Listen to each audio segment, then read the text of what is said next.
Hello, everyone. This is Peter Cooper from NCBI. This is the second webinar today. This one is going to focus on human variation in medical genetics. You should be seeing the sort of informational slide there. We'll have a Q&A available after the webinar. It's going to be on the webinars and courses page, and that's where the materials will be linked, and that's where the YouTube thing will be linked. Also, the materials in Q&A and all those things are on the FTP site, and that compressed URL will take you there. And I'll probably visit that site at the end of the slide. I just wanted to give another shout out to the people at Des Moines University. They're watching this from a classroom out there, and they're the ones who arranged to have these two webinars today. Okay, so today this afternoon, we're going to talk about sort of human variation and our allied medical genetics resources. My contact information is there on the slide. You can write to me with any questions about the content or about anything else for that matter. By the way, I didn't mention this at the first webinar. I've said it several times when we do these webcasts. I'm the person who's basically in charge of the outreach program here at the service desk. Bonnie Madek, who is also part of that program, is here with me to answer questions.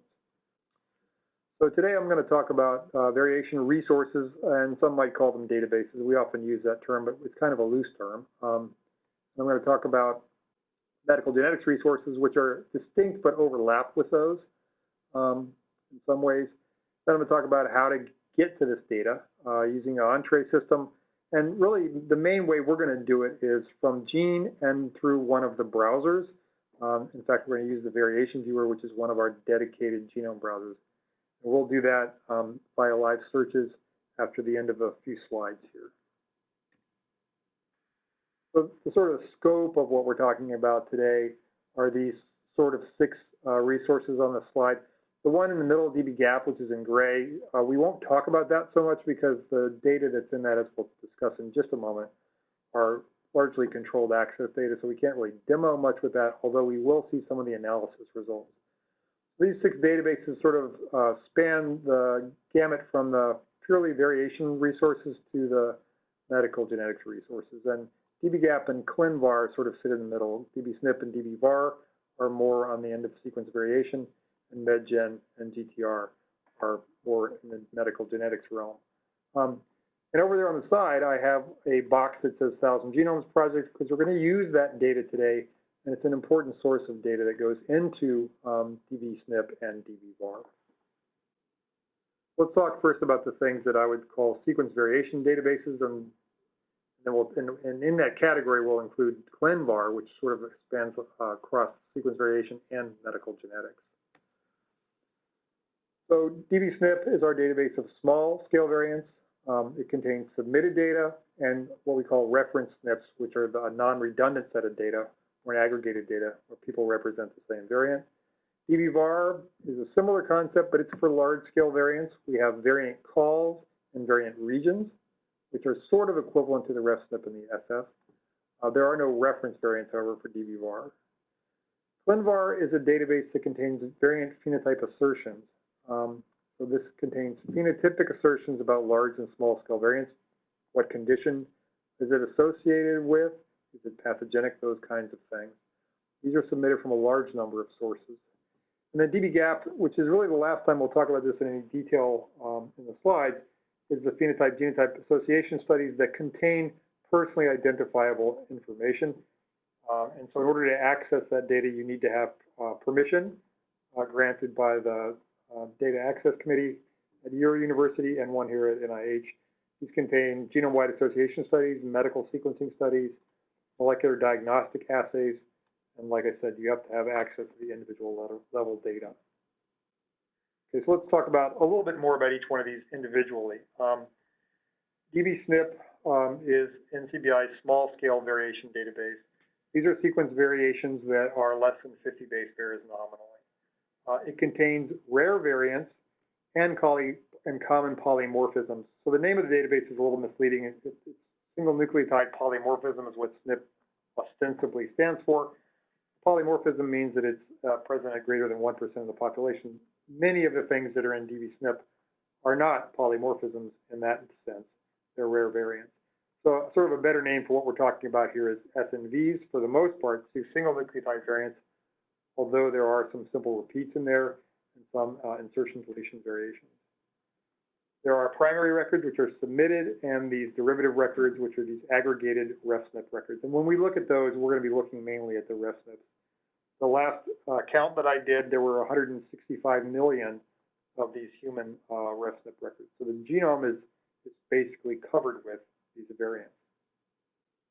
And so essentially, a SNP record at its most basic is simply a placement of a variant onto a genomic sequence or a reference sequence transcript. There are things included in the SNP record, like the clinical significance, which is from the submitter, and from Clin Var, which is where some of the records are from. The SNP is validated by dbSNP. The global minor allele frequency, which is shown here on this record, is coming from the 1,000 Genomes Project data. This is a SNP summary for a pretty famous polymorphism that's present in the apolipoprotein E gene. One of the versions of this is a risk factor for late onset Alzheimer's disease. The other sort of straight variation database, in the way that I'm talking about them today, is dbVar. This is our database of large-scale variations. And most of these things that are in here are things that we would call copy number variations, which are very prevalent in human populations. You can see the statistics on the slide. I won't go through the boring details of all those numbers, but there's about 3 million of these copy number variations represented in this database, and there's about 4.7 million variant regions. I'll come back to what a variant region is in just a moment. A dbVar record is basically just the breakpoints on a reference sequence and the corresponding variation. So I didn't make note of this at the last slide, but the kind of a useful way of writing these things down is to use something called Human Genome Variation Society notation. It shows you a sequence, and it tells you where on that sequence the variation is. In this case, there's some uncertainty about where the starting points and the end points are, and this happens to be the one that I picked here, happens to be a copy number variation that's a duplication. And in fact, that's one of the variants that are shown on this next slide. This is a graphical sequence viewer. When we're looking at a region on chromosome 6, surrounding the complement area on chromosome 6, complement factor B, you can see there right above my one variant region tag there. This is a highly variable region in the human genome, and we'll actually go into this region later on today in an example.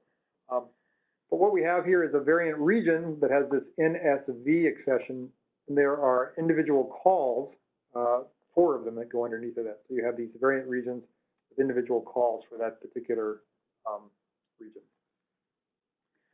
So I want to pause here and sort of leave the concept of the databases for a moment just to mention a set of data that we're going to use today that feeds into both dbVar and dbSNP. This is the 1,000 Genomes Project data, which of course many people are well aware of that data. This has been a huge multi-center, multi-phase project. There are sequenced at some coverage level about 2,500 individuals from 26 different human populations around the world. There are 5 so-called superpopulations that represent the major continents. There's about 85 million SNPs that have gone into dbSNP, and there are 60,000 structural variant regions that have gone into dbVar. And we'll look at this data later on today in the Thousands Genomes browser. We look at a common SNP that's present in, actually in Clin Var as well. So that brings me to talking about Clin Var. Clin Var is a database that sort of straddles this area between the variation data and the medical genetics data. It contains variants and corresponding assertions about those variants. And again, it's a database that accepts submissions of both small and large, meaning the copy number variants. But included with those are the phenotypic assertions that go along with them. Is this variant pathogenic? Is it associated with the condition? And there are accession numbers in the same sort of way that there are for dbSNP. There are these RCV accession numbers that aggregate data across the same variants being reported for the same conditions by different people. And then there are submissions that have SCV accessions. The purpose of Clin Var is to sort of bring all this stuff into one place, sort of standardize the way it's represented using the HGVS nomenclature. And as you probably know if you've looked at the literature, with human variation. There's a lot of different ways of representing the same variant to sort of standardize that. And it curates and interprets information on top of dbGaP. Some of the information that's in there is coming from dbGaP, dbSNP, and dbVAR. And they also provide a review status for each one of these assertions that gives you some information about how confident you can be in that particular thing. So here are some statistics. There's about 140,000 of these variant records. Looking at a particular variant, there may be more than one phenotype associated with that variant, maybe more than one submitter too. You can see the clinical significance breakdown here on the left-hand side of this slide, about 46,000 pathogenic variants. And then you can see the rating systems for the star rating. So the practice guideline would be the highest star rating on down to ones where there basically were no assertions or criteria for those assertions provided. So then I'm going to move into just mention some of our medical genetics resources. And there are really two main ones that are at NCBI. MedGen, which is a sort of an aggregator for human phenotypes, and it provides several control vocabularies of phenotypic terms as a way of sort of unifying them into these concepts. The other database at NCBI is a submission-driven database called the Genetic Testing Registry, which contains submitted genetic tests. These are submitted by the labs themselves, but if you were a clinician, you could go there and figure out, what test does your patient need, and how would you go about ordering it. And in the middle of the slide is a database that is no longer housed at NCBI. It's no longer served at NCBI. It's now its own URL. This is the Online Mendelian Inheritance and Man database. This is a literature database which has articles about human disease genes, phenotypes, and selected variants. So this information is also included in Clin Var and provides some of the vocabulary for MedGen and for GTR. But it's a literature-only type of database. It's still searchable here at NCBI, but if you want to view the records, you need to go to the OMIM site. So if you're interested in human variation, how do you go about accessing the data on the web? Certainly, these databases, these resources are available. If you go to the NCBI homepage, there is a search box there with a pull-down list, and these are all the various resources at NCBI that you can search. So Clin Var, dbGaP, dbVAR, GTR, MedGen, OMIM, and SNP can all be searched in the Entrez system. We even have a way of searching all the databases at once, and this is a condition that I'm going to use as an example today. It's called right ventricular cardiomyopathy. We're going to look at a particular form of that. But if you go to this all databases search, which you can get to if you search all databases, you can see the health category there, which contains the databases I mentioned. And then the SNP and dbVAR databases, which are sort of more variant-based, are in the genomes category there. However, I just want to point out that a lot of times it's easier to search a different database than to try to search those directly. In particular, if you're interested in a gene, which is often the case, you might be interested in a mutation or variant that's in a particular gene. And the way we're going to do that today is I can get the gene very quickly by using a gene sensor in PubMed. Here's one that's associated with a form of Charcot-Marie Tooth disease, peripheral myelin protein 22. These are very large aggregates of data and information. There's a phenotypes and variation section in each one of these records that addresses directly the kinds of things that we're interested in. So under phenotypes, I can link to GTR in a number of different ways. There is a way of getting to something called PGenie, which I'll mention in a minute as a separate tool that is gene association studies. There's a link to the condition record for GTR for Charcot-Marie Tooth disease type 1A, the link to the MedGen concept, the link to OMIM, and the link to genetic testing registry if you want to see the labs that offer tests for this. Then below that, there's a variation page that will take you to Clin Var, dbVAR, and the variation viewer, and the 1000 Genomes browser. And so the variation viewer and the 1000 Genomes browser are two genome browsers that are dedicated to particular purposes, and we're going to use both of them in a few minutes. Another page that sort of stands apart from the rest of NCBI, but I think it's worth mentioning because it is very handy, is this variation portal page. To be frank, the easiest way to get there is to Google it, and to search for variation NCBI. This provides links to all those resources we talked about, as well as a number of tools and the viewers that I mentioned a minute ago. And here's sort of a slide delineating those. The variation viewer and the 1000 Genomes browser are both dedicated browsers. We have a couple of other kinds of those at NCBI. And we have on YouTube a genome browser playlist that you could take a look at that goes in some detail about how to use those. There's some other tools here. The variation reporter, which I hope to have time to demonstrate for you today, will identify if you have a set of variants. It will tell you if they're known and if there are functional consequences in the uploaded data. In other words, will this affect the coding region of a gene? Will it cause a change in the amino acid sequence? Clinical remap is a way of mapping variants onto the RefSeq gene records, which are particularly useful reagents that are stable platforms for mapping variants onto them, and it's an important part of the way Clin Var maps variants. And then Figini, which is a browser tool for genome-wide association studies, as well as analyses that are present in dbGaP, and we'll use that tool as well today. So this is sort of a general page about where to go to get some more information. The Learn page is a place to go that has links to our webinars and courses page. There are a number of fact sheets available on our FTP site. Of course, the YouTube channel is there, and we have a help desk. So, Bonnie and I are both people that sit on the help desk. So if you have a question about anything, you can write to us there.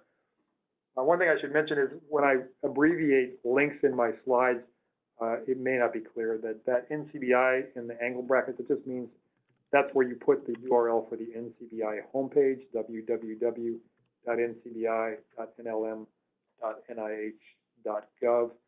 Likewise, when I put FTP, that's the NCBI FTP site base URL, which is ftp.ncbi.nlm.nih.gov. Okay, so let's pause here and we'll take a few questions if there are any, Bonnie. There is one, but we're going to pause. So somebody asked about the differences between GTR and gene tests, and to be honest with you, I don't feel qualified to completely answer that question. So I'm going to defer that one, and we will put that in when we have a Q&A document from this webinar. We'll put an answer in there because I don't feel completely qualified to answer that question. Is there another one, Bonnie? There's someone who's asking about batch submission to DB SNP versus Clin Var, and I've asked an NCBI staff member, Lon Fon, who is, how would you describe? Well, he's the lead of the SNP group. He's the lead of the SNP group, okay. And so there is information about batch submission, but whether it's clinically variant, clinically significant, or a normal. So I'll send that out in the Q&A to everyone in the Q&A. My understanding that if you're going to try to submit clinical information, that I don't know that it's a requirement, but it would certainly be a preference, if not a requirement, that it go to a Clin Var. But we can verify that. Lon says that if it's clinically significant, it needs to go to Clin Var. Okay. Okay, so let's proceed, and we'll go through some examples that will take us through these resources. So I'm going to leave the PowerPoint slides.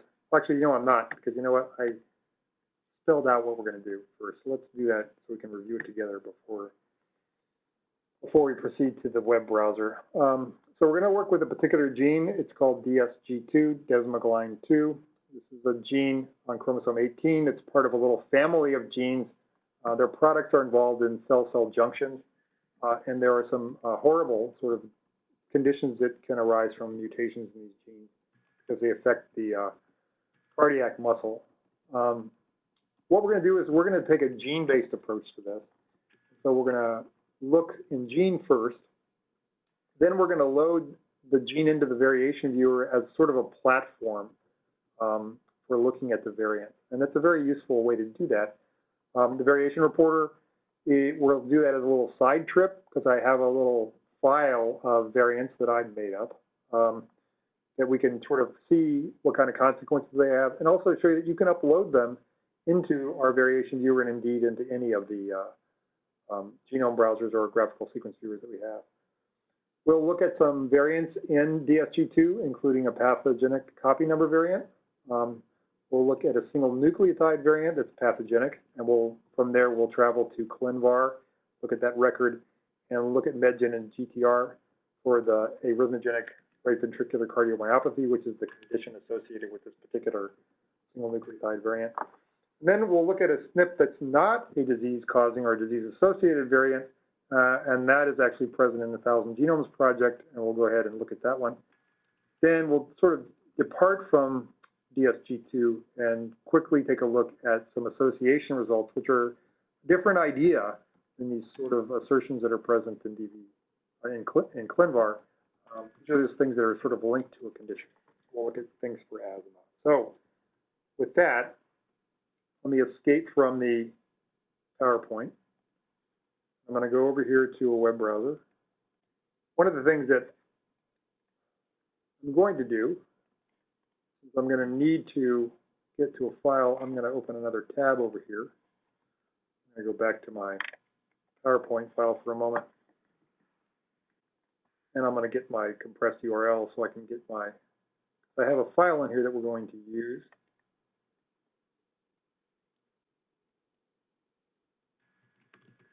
There's actually a Human Genome Variation Society text file here that I want to use in a little while, so we'll come back to that in a moment. So what I want to do is to get to the DSG2 gene. And I'm going to cheat. I actually cheated this way the last time I did a webinar today. I'm actually going to go to PubMed this time. The last time I went to, or was trying to go to nucleotide to do this. PubMed, nucleotide, and protein all have these gene sensors built into them that give you handy shortcuts. I find them very convenient. It saves me a click anyway. If I search with a human gene symbol, I get a nice little ad that gives me the articles that are linked to the gene record. It also gives me a direct link into the human gene. I could get the other organisms if I want to. And GTR actually has an ad here, so it has some genetic tests associated with DSG2, and we'll see some of those in a few minutes. Well, I'm going to go ahead and click through to the DSG2 gene. So this is a human gene record that has lots of information on it. There's a summary here that tells us that this gene is associated with a problem, which is associated with arrhythmogenic right ventricular dysplasia, familial 10, and we'll talk more about that in just a few minutes.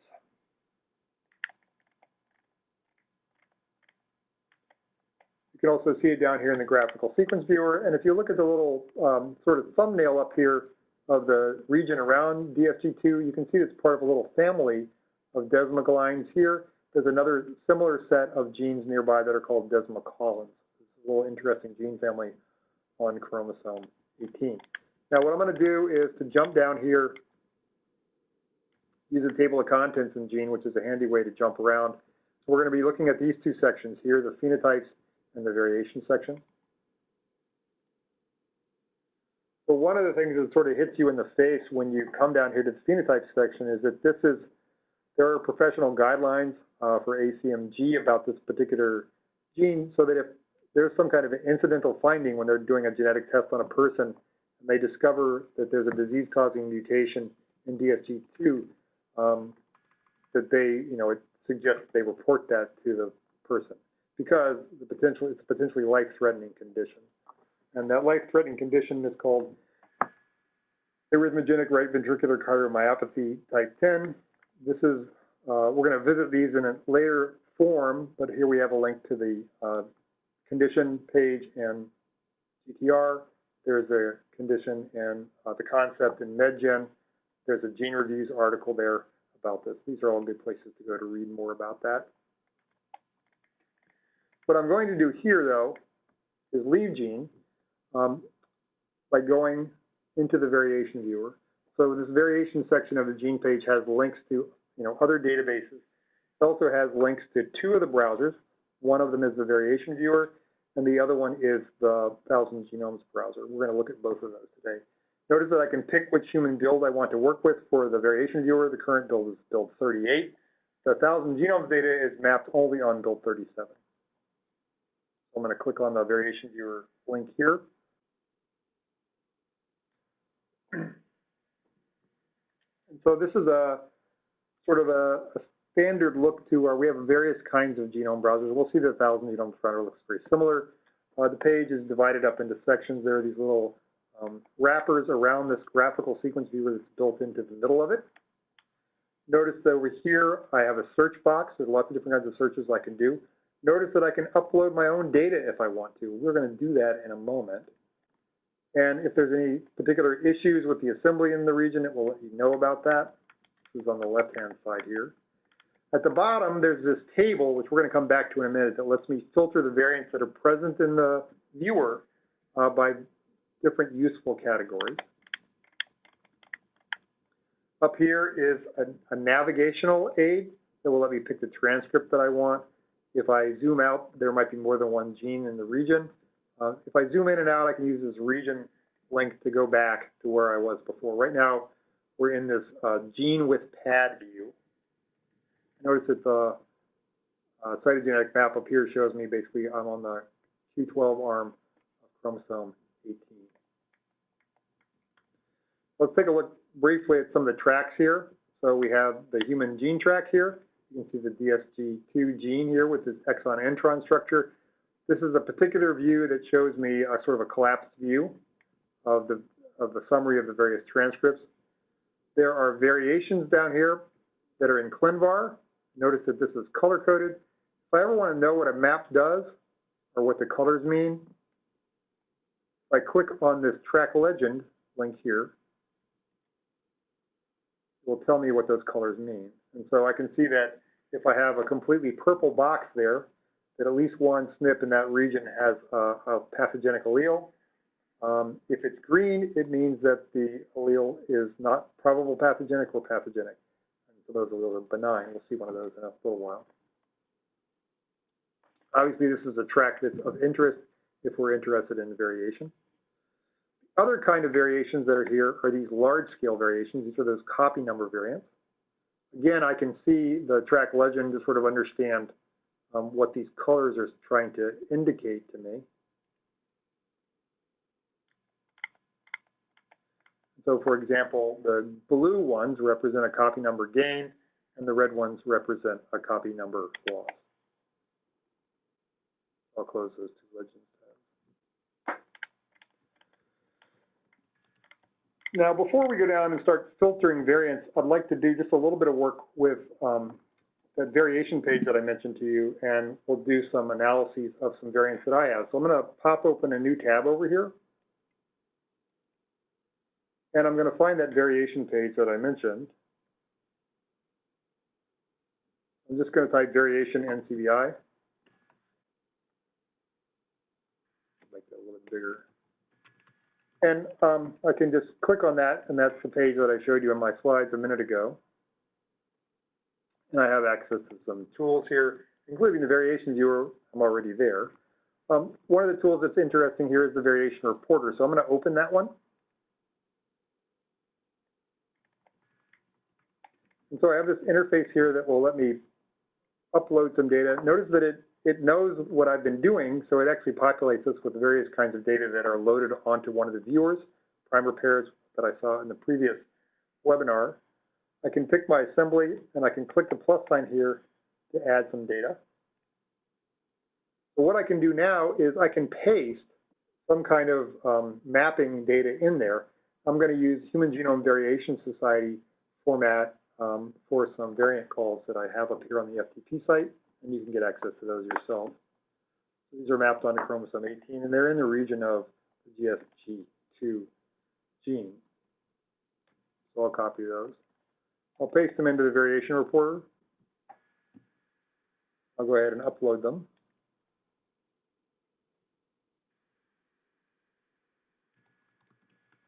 Then I'll click Done.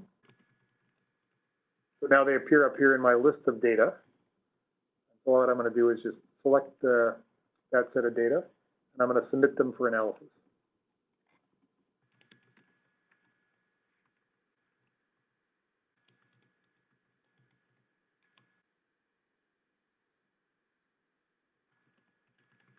So it gives me a nice summary of my results here.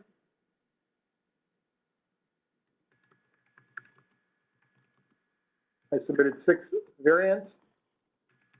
3 of them matched the NCBI IDs. Some of them were novel alleles, meaning that we hadn't seen that particular variant at that position. Some of them were novel alleles at novel locations. And so that report is shown to me here. The first one is mapped here on the graphical sequence viewer for me to look at.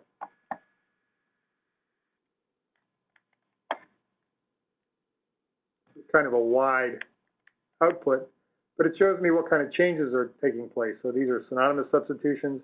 I have some that are non-synonymous, so they would change the protein sequence at that position. And these are ones that don't exist currently in dbSNP. They would be what many people would like to call, quote, novel alleles or novel SNPs. So that was a departure from where we were in the variation viewer, but I wanted to show you that tool. And I will show you the same kind of thing over here in the variation viewer. So what I want to do is we're going to make a new track in our variation viewer over here. So I'm back over here, and I'm going to go ahead and upload some data here. So I can go to my data and expand that.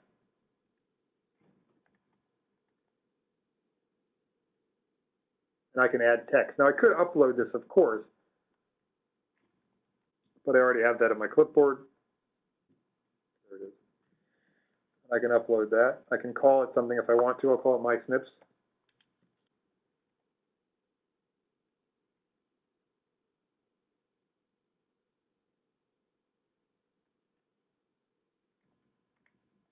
And actually, there they are. So this track down here shows me where the positions of my SNPs in the DSG2 gene. I can zoom in. This is a useful skill to be able to use the graphical sequence viewer here. Notice I can zoom on this range by dragging out a region in the ruler at the top and then zooming on the range. So I'm zooming into those particular SNPs, which are in these 2 exons of the DSG2 gene. I noticed that I could jump by the exons here by using the exon navigator if I wanted to. It's a useful way of navigating across a particular gene. That also exists in the other viewers. So I don't really need that track anymore. I just wanted to show you that it's there, that there's a way to upload your own data. So I'm just going to get rid of that by just clicking that X. And then another thing that's handy to be able to do, so notice that what I've done is I've zoomed in, so we're not seeing the entire DSG2 gene, so I'm going to change the region back to go to gene with pad, and that puts me back where I was. And now let's go down here, and we're going to filter the SNPs that we're showing here to get some useful results.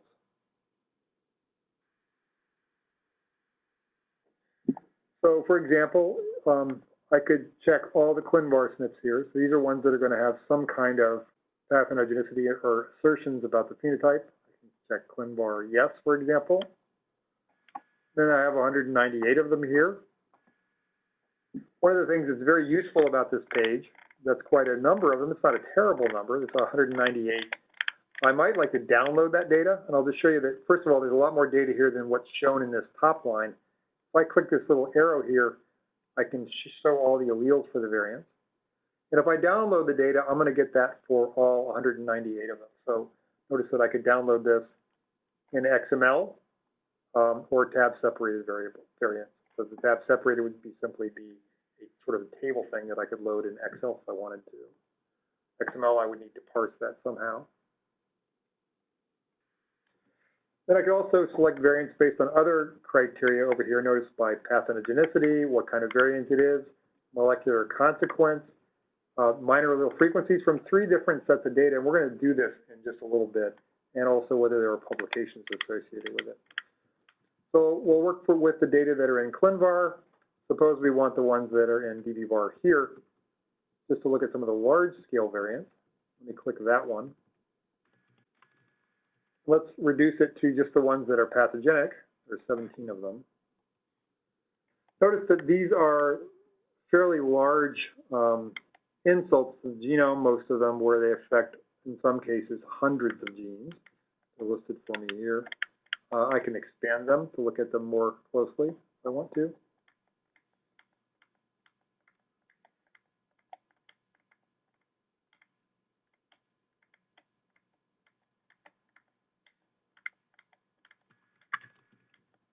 So here's one that we could look at. And I'm not going to visit Clin Var on this particular round. We're going to do that with a single nucleotide variant. But here's the Clin Var information, and that would link me to Clin Var there where it says pathogenic. Notice that there are 3 different conditions sort of that are associated with this. In terms of causation, remember that this is a large variant, and so it's not necessarily the same kind of association that you might get with a small variant. I'm just going to show you what one of these looks like by going to VAR here, just so you can get a feel for this one.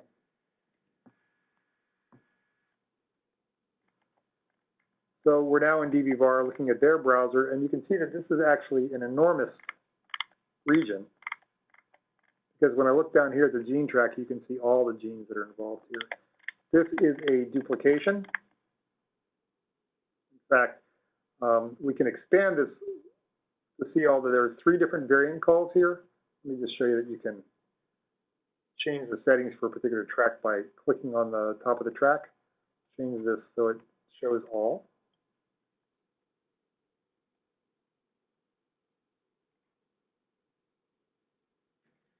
So these individuals, this is coming from some kind of clinical genetic testing lab, these individuals have 3 copies of this region of the genome. So let's go back and we'll look at some of the single nucleotide variants that are in the variation viewer for this particular gene. So I want to change my filter over here from DBVAR to DBSNP. Ones that are in Clin Var, I'm going to look at pathogenic ones. I'm going to be interested in single nucleotide variants. And I'm going to be interested in missense variants.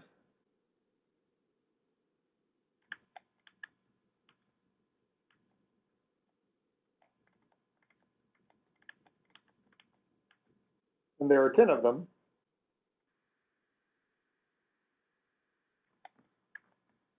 I'm going to take a look at this one here. Let me expand the link for that one. This is a change that changes the transcript at position 146 for the G2A. It shows you the ref-seq that it affects. It changes an arginine to a histidine.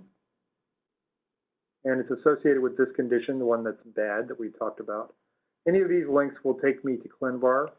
This has got a 2-star review status. Its criteria have been provided for their assertions, and there have been several submitters with no real conflicts. Notice that I can find this one in the viewer by clicking on the position.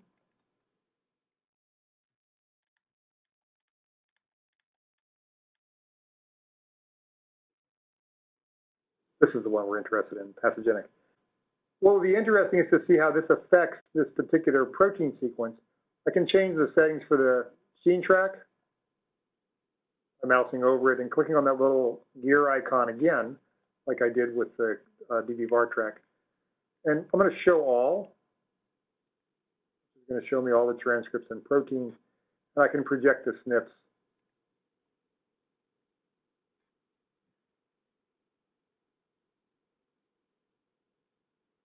So I can see that there are SNPs here that affect the coding region.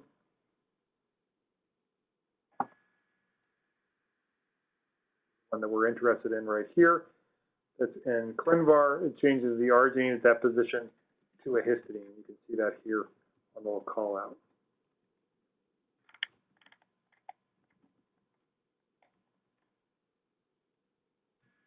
Let's follow this through over to Clin Var. And so here we have the official name for this variant in terms of how Clin Var calls it. It has a 2-star rating. It's associated with the condition, with 2 different conditions, but they're very closely related conditions. One of them is a more general one. in thinking about the way Clin Var does things, notice that there are two different records that are part of this, and one of them has two submitters and one of them has one. So this is sort of an aggregation of all the information about this particular variant. These are the HGVS expressions that show you how this thing is mapped to the different reference sequences, including the reference locus reference genomic sequence and the corresponding gene record. And then here's information about the submitters, what the conditions are. So we can follow one of these links over here to MedGen to read more about the arrhythmogenic right ventricular cardiomyopathy type 10. That's what I'm doing here. So I'm leaving Clin Var and going to MedGen. This is an aggregate of information, including an excerpt from Gene Review. You can link to the entire article there. An excerpt from Genetics Home Reference that you can link to there. Clinical features, a term hierarchy from GTR, our own genetic testing registry, and a link to genetic tests for this particular condition. These professional guidelines here, so this links to the ACMG recommendations. And then these are various kinds of PubMed searches that get information in various categories about this particular concept or condition of this concept. What I want to do now is just take a quick trip over just so you can see what genetic testing registry is like. So I'm going to click on the link here for the clinical test. That's what this C does in the GTR column. So if I'm a physician that's interested in ordering this particular kind of test, I can select my condition.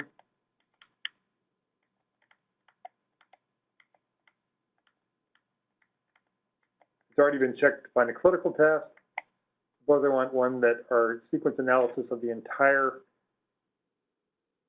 coding region. I want to find, it reloads the page when I do those. We have certified labs, state licensed labs in the United States.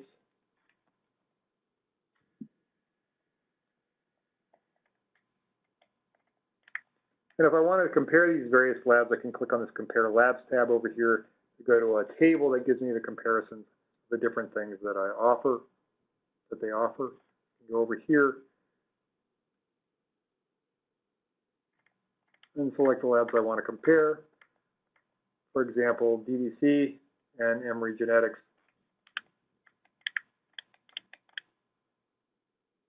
I can just show their tests, and then I can see what kinds of things they offer. Okay, so I want to go back now. We've looked at pathogenic variants, and now let's see if we can let's look at a variant that's not pathogenic, and that's in 1,000 genomes. So I'm going to go over here to the variation viewer. I need to bump myself back out so I'm looking at the entire gene again. Go to Gene with Pad.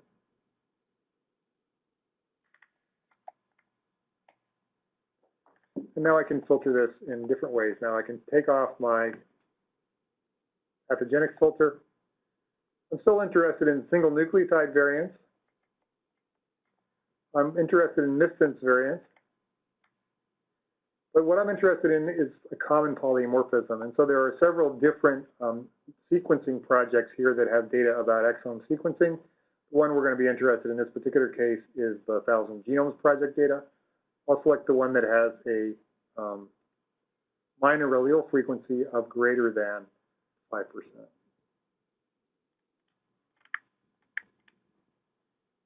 So I can read about this. This is actually in Clin Var as well, so it's classified as benign.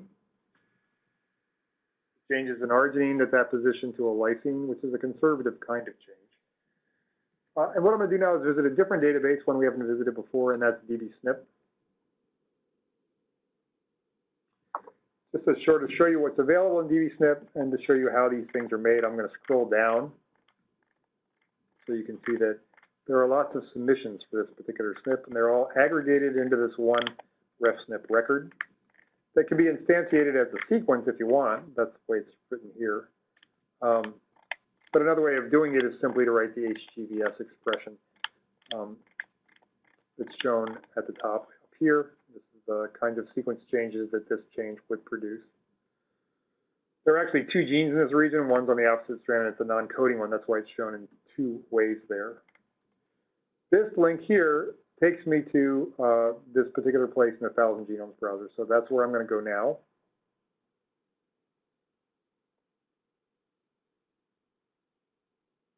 So notice I've loaded a different browser. It's very similar in spirit to the one that we were using a moment ago, but this has a different kind of table in it. So it shows me I'm zoomed in to this particular exon on this gene, which of course is GSG2. And here is a variant table or a genotype table for the different populations.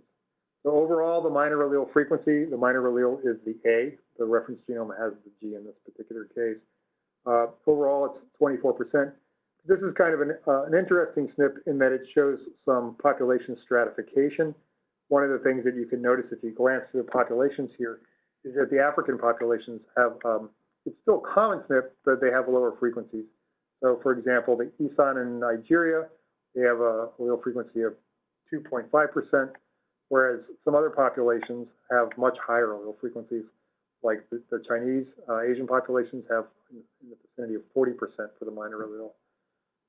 We're going to pick sort of a middle-of-the-road population and one that's well studied, and that's the Utah residents. These are in the superpopulation of European ancestry people. I'm going to expand this so I can look at the samples for the individual people. And a person who's used or whose sample is used in a lot of studies is has the identifying number NA12878. This is the HapMap individual. She's a woman. And I can check this box here. Notice that she is a heterozygote. I can actually load the next-gen alignments of the exome reads for her to see the reads in that position to identify her as a heterozygote. So let me click that box.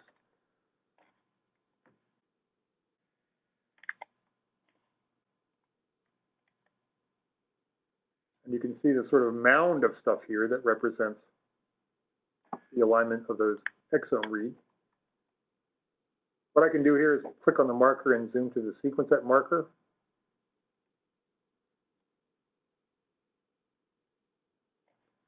And you can see data that indicates why they thought that she was heterozygote. So your reads aligned to the genome, and you can see the actual variant calls at that position, for the variants at that position. Okay, the last example, I'm going to go back to the variation page. We're going to switch gears altogether, and we're going to use Figini. Look at some association results. So these are SNPs that are linked to a particular condition that are not necessarily causative, but are somehow linked perhaps on the same haplotype. This data comes from mainly the NHGRI's GWAS catalog, which is a literature database, and also some analyses that have been run in dbGaP. So I'm back at the variation page. I'll click on the Phenotypes Genotype Integrator. And notice that I can type a number of different conditions. These are mesh terms that for various conditions. So the one that I'm going to pick is asthma. Asthma is an inflammatory problem that people have with their respiratory tract, of course. I can pick what my genome-wide p-value is here. I'll pick it arbitrarily as 10 to the minus 8, which is a pretty decent one. And then I can go ahead and run this across all the different data that are here. We're going to focus on the association results. So I have 33 of them. So I have a bunch of different SNPs listed here from a bunch of different sources. The ones that have PHS, these are from these are accessions from dbGaP. The ones, the NHGRI source, these are from the Genome-Wide Association Studies catalog. These are ranked for me by p-value. Notice that the most significant p-value, and it's quite significant, is for the gene Notch4. Notch4 is not something you would think of as being involved directly in asthma. It's not involved in inflammation directly anyway. One of the things that's interesting to look at here is we can sort these by location, and that gives us some additional information. So I'm going to sort this by where they are in the genome rather than by their p-values. You'll notice that we have sort of a really large set of SNPs that map to a particular region on chromosome 6. You'll recognize the names of some of these HLA genes here. So this is the HLA region on chromosome 6. It also contains some components of the complement cascade. This is a pretty likely region because these are genes that are involved in inflammatory response. And so this SNP could conceivably be linked to a haplotype that's associated with asthma. Let's go ahead and link through to the Notch4 SNP. This is our second foray into dbSNP. Because I want to show you a track that's kind of interesting in this regard, and that's they've mapped some of these association results onto the genome. So here is this association result for asthma, and it actually, this graph here tells you what the p-value is. Let me show you something that I think is kind of interesting. This region is covered with associations. I'm just going to zoom out. I'm just using the zoom graphic here on the graphical sequence viewer to do that.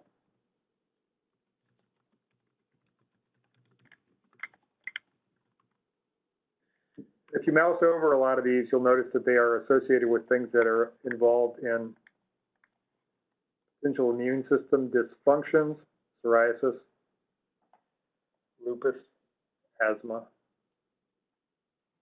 multiple sclerosis.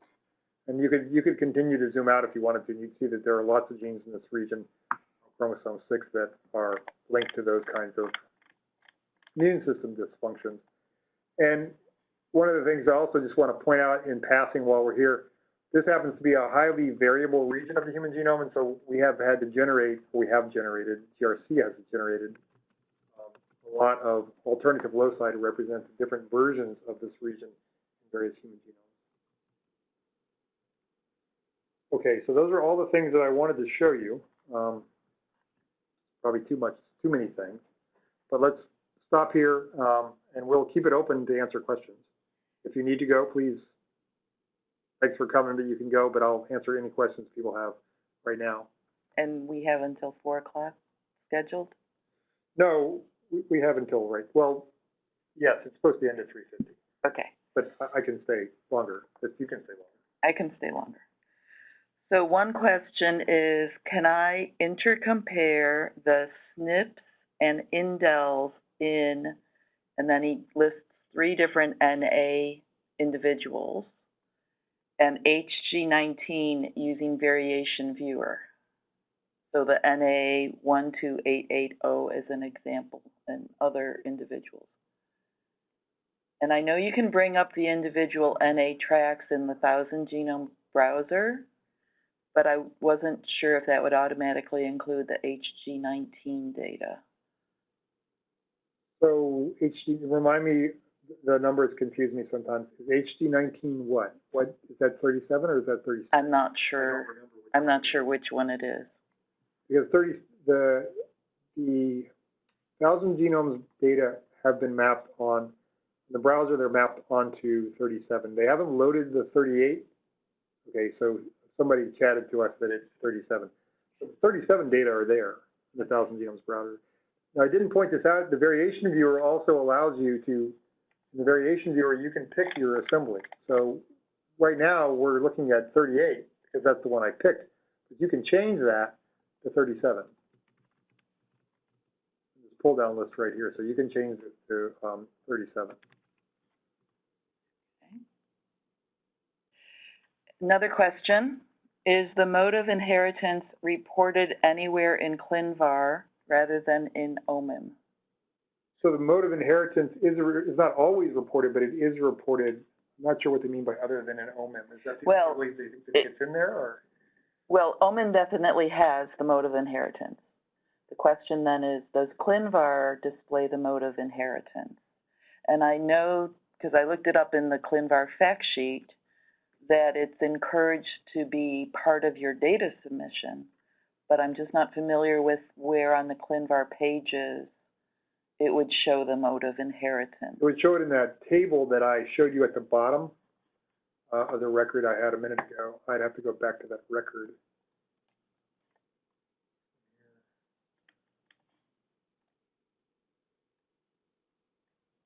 I think it's shown somewhere.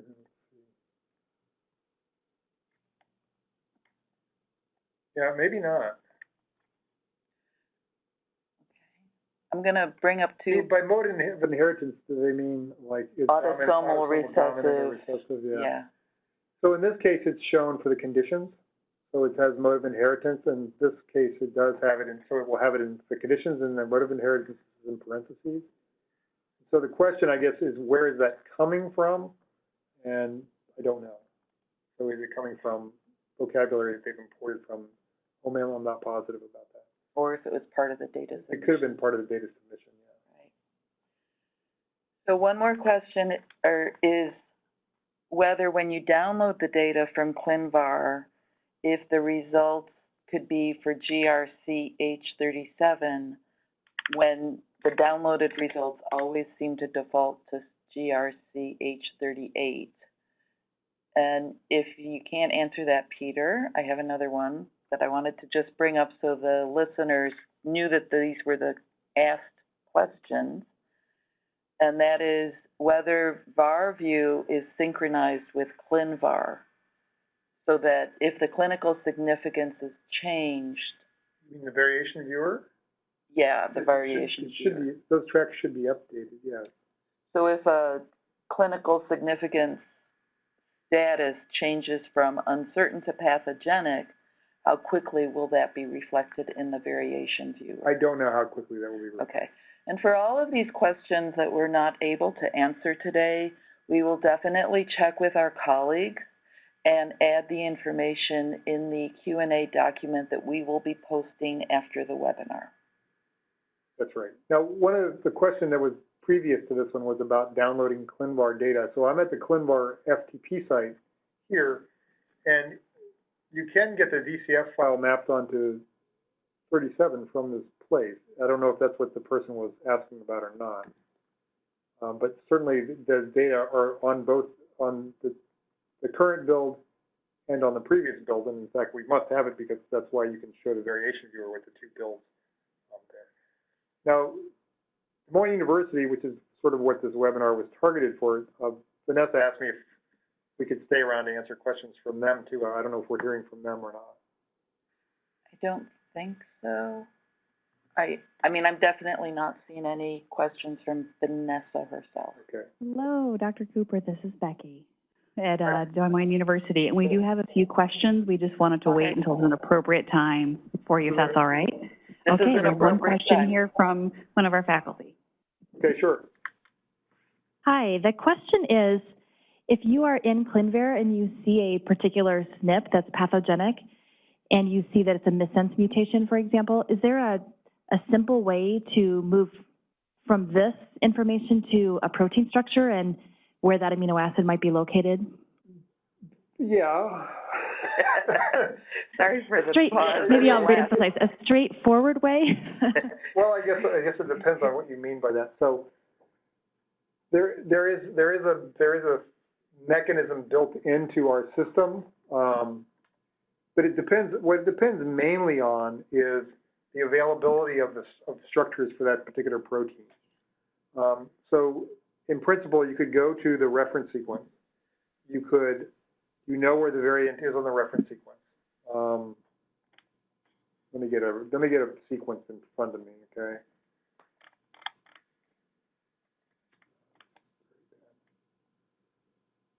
I don't like to be there. I want to be here.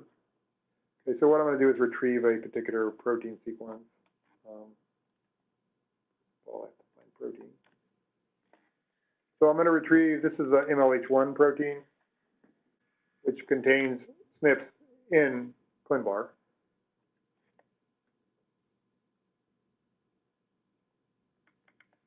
So if you have a protein like this, so this would be the reagent, the protein upon which those SNPs are mapped.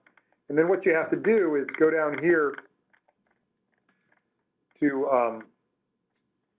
a link to structure that's kind of an obscure one, but it's still a straightforward one. And that's this thing that says related structures summary. So what this does is it shows you an alignment between, let me make this bigger. It shows you an alignment between the sequence that you started with and a corresponding structure. Now, this is set up to show you sort of a low redundancy view. I'm going to change it to all similar MMDV because there is a structure for the human protein, or at least part of it.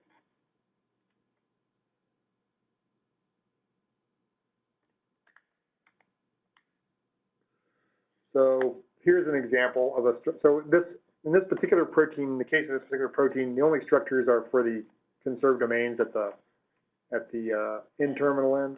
So if you knew, in this particular case, this structure starts with the N-terminal methionine, your main problem is that you have to go from the coordinate system of the protein to the coordinate system of the structure, but this would be very straightforward. So you could just launch that structure. You know where the amino acids are. I think that answers the question. So you're mapping it, not doing any kind of prediction. You're just saying, this is where it is in the structure. Did it hit, an active site? Did it hit some kind of critical residue that I can tell from the structure is a critical residue? Does that answer the question? Yes, thank you. Okay.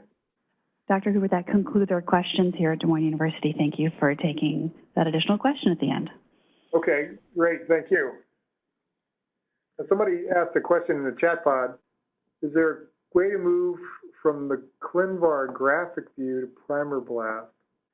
Yes, there definitely is a way to do that. I think I understand the question. So the question is, you can take any place that you have in the graphical sequence viewer and you can send it to primer blast.